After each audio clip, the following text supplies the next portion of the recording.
Welcome, boys and girls. Well, yes, it's not 2009. It is February 13th, 2025. Well, I have not been posting any videos recently. The good reason for it. A few months ago, I purchased a new lathe to me. Well, I'll just show you here in a minute. But I've been busy tearing the whole thing down and essentially just rebuilding it. Nothing broke or needing fixing, but it is a replacement for the Boxford lathe that I used to have here. That got sold yesterday, literally. The fellow picked it up, and my replacement lathe is in its spot. And I've been just getting used to it and tinkering with a few things. So I do have a whole pile of projects, both small and large, and I thought, you know what, I should start filming some of these, but I thought, you know, really should take a look at my lathe first, because that's where everything starts. So let's just walk over. I also did a big reorganization of the workshop, so I'll go over that as well too. But here we are. Here is the Harrison M250 from the UK. It is a beautiful lathe. It's a 11 by 30 inch lathe, and I've converted it. I'll stick a photo somewhere in the corner if I figure out how to do that. I've converted it this to with a VFD. It was three-phase, but I only have single-phase power. So I built myself an enclosure right there with a couple of VFDs in there and some electronics, or electrical work, not electronics. And it has a coolant pump, a three-phase coolant pump in the back. So you know, this lathe does have proper coolant now. I do have a tank back there with coolant, so it's nice to have that. I also have the option of mist cooling, which I got a little Noga right there, which is really nice when you really don't need to be dumping coolant everywhere. It's nice to have both options. Similarly to my other setup, I have a shelf here at the top with tool holders, indicator holders, Nogas of course. This time I do have real Aloris tool holders and a real Aloris tool post right here. What a beauty. I did have I still do have the Chinese one, which was really good. I forget the brand, but not important. But there definitely is a big difference between an Aloris and the Chinese ones. This is super smooth. Like the scroll action when you lock down on this thing is silky smooth. Really, really beautiful. First time I've ever owned a real Aloris, and wow, it is quite something. I'll show you one thing that I really love. Aloris makes quite unique tool holders, and this one right here, as you can see, is integrated into the actual tool holder itself. So that's not a separate carbide tool. These hold TPMG triangular carbide inserts, but that is actually integrated. If I flip it over, you'll get to see integrated into the tool holder. And the benefit of that is when you install it, it is very close. You can see it here. It is very close to the body of the actual tool post. And wow, what a great cut it gives. It reduces the overhang. Fantastic idea, but expensive. They're over $300. It's just crazy. But beautiful thing. It came with my lathe, so I'm very happy with that. This lathe came out of Mullen Machinery in New Jersey, and I had it shipped over here to Vancouver, British Columbia. The fellow there was actually great to deal with, so kudos to him for packaging this thing up and sending it over. Anyway, so yeah, there she is. I'll just fire her up real quickly for you. Oh, oops. Yeah, still getting used to where the controls are.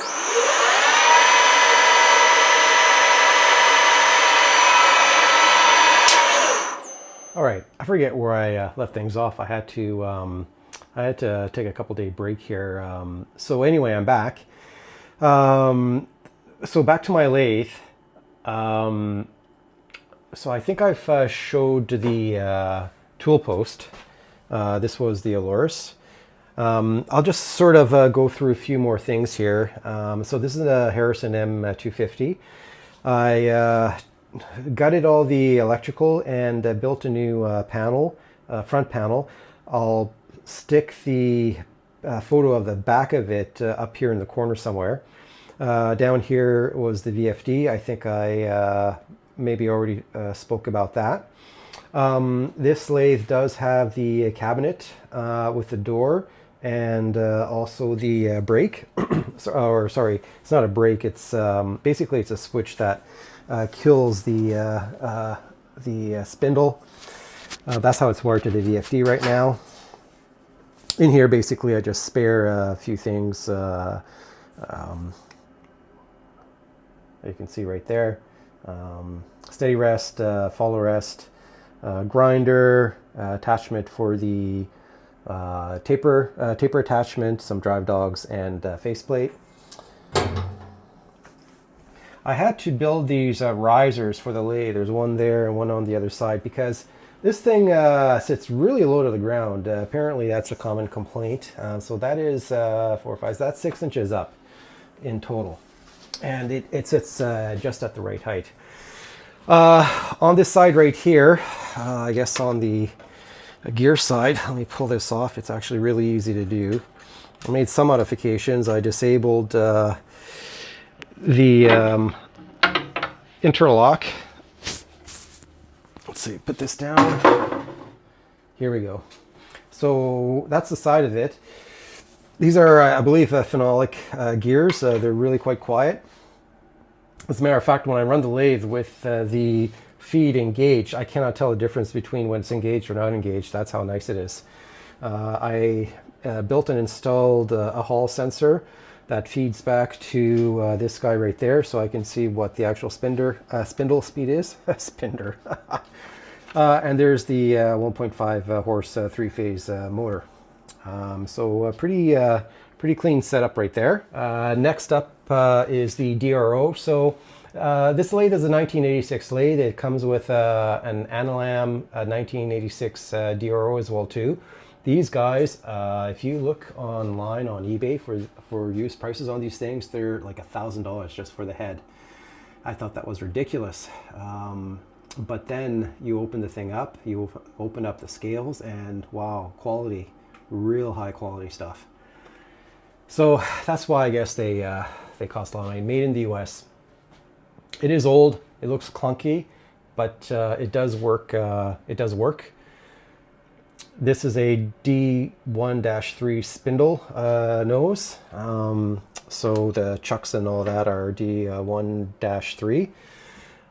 Back here I installed a, well, I put the, this is not the chuck key, but the key that releases the chuck from the spindle. And I 3D printed a little holder. I've got a few of these that I print off, and I customize the size depending on the key itself. I have another one right up here, so that is the actual chuck key, and that design is slightly different, but it's a nice convenient spot. Well, you can pick any spot instead of throwing it right in the chips. Sits there pretty nicely.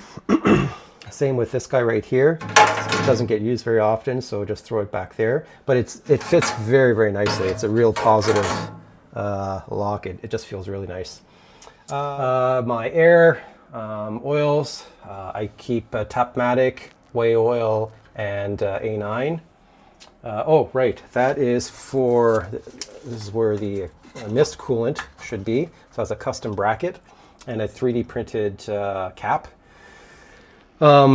Which goes to this Noga, which I mentioned before. Yeah, I was leveling the bed today, so I had things a little bit disorganized. I keep my oiler in this custom little holder that I plasma cut. Let's see if I can get around there in the back. TIG weld it and plasma cut this little holder. It's nice for, you know, just with material I had laying around for my oiler there.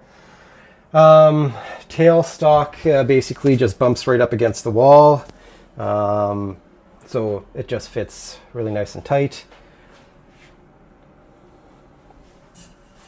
That's the original Harrison / Colchester lamp. that I repurposed. I took the transformer out of there and just wired it direct. And let's see. Oh, right. This is a big deal. This lathe comes with the original Harrison taper attachment. Very, very nice piece of kit to have. I got some tape up front there to sort of block the chips from getting into that cavity. I will replace it with some kind of nicer sheet metal, but in the meantime, some tape will do the job. And right now I got the compound set up at the angle to make back plates to cut that, I think it's a 7.7 degree taper. So that's why it's set up this way. What else is special? Oh, it's got a stainless steel guard for the feed screw. Oh, well, actually, no, it's not the feed screw. It's the threading screw. That's right. The threading screw is up here, and the feed screw is down there. And the actual switch for turning it on and off is down here, so it doesn't have that third bar. Yeah, so that's nice. It's got that nice stainless steel cover.